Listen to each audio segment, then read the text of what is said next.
Bannange ebyenfuna bikaaye ennaku zino. Ebyenfuna bikaaye nti buli wamu wonna w'oyiiza wafuusa aw'ettano. Naddala eri bannaffe abasuubuzi ennaku zino ebintu bitabuze nnyo. Ekindeetedde okwogera ku nsonga eno n'okulaga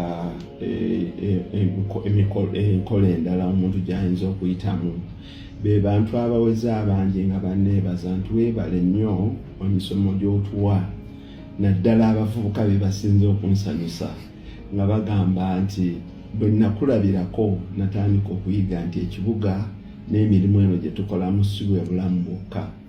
Kati eri abasuubuzi abasusse ndowooza 30 nga bampeereza obubaka okunneebaza nti taata weebale kutulabula, ebintu bikaaye eno naye owaaye kanjira ng'endako eno amaduuka bagasibe, kanjira ng'endako eno mu nte zange oba mu nnimiro yange, njira nkyawummulirako eno ndaba ekiddako.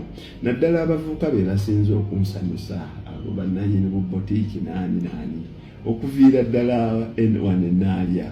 Bweyogerera omuntu nakubira ng'akugamba nti ali Mukono, omulala n'agamba ali Kireka, omulala n'agamba ali Kyengera, naye nti nakulaba n'onjigiriza nti omuntu tasaanye kwemalira ku kintu kimu. Ngenze mbalaga nti omuntu omulimu bw'agulemerako asobola okuwangulirako.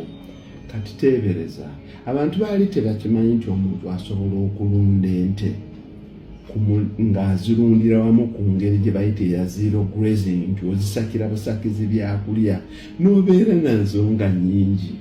Ente ziizo zitunuulire, ziizo zifuluma olugo, lwakubanga tugenda tuzaawulamu ezo z'olaba zisoose ezo zaazaala ezikamwa.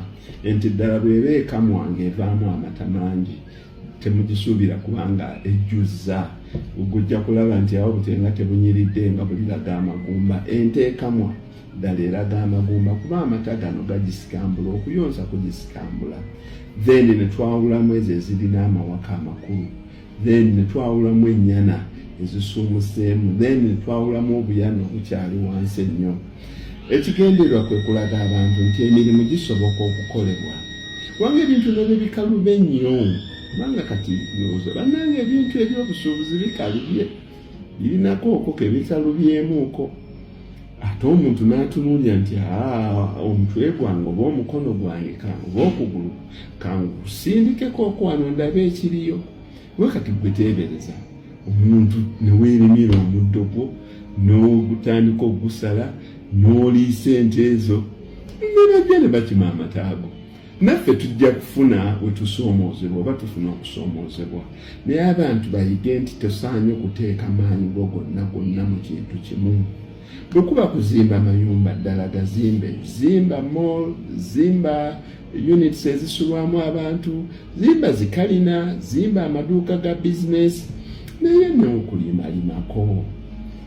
Bwaba ne COVID temwamulaba bwe yasannyalaza ensi yonna, naye at least fwana e Uganda wawulyako nga baga nti n'ezo ebirime emmotoka nazo tuzigaanye okuyingira. Zo baazikkiriza, ez'amata baazigaanako.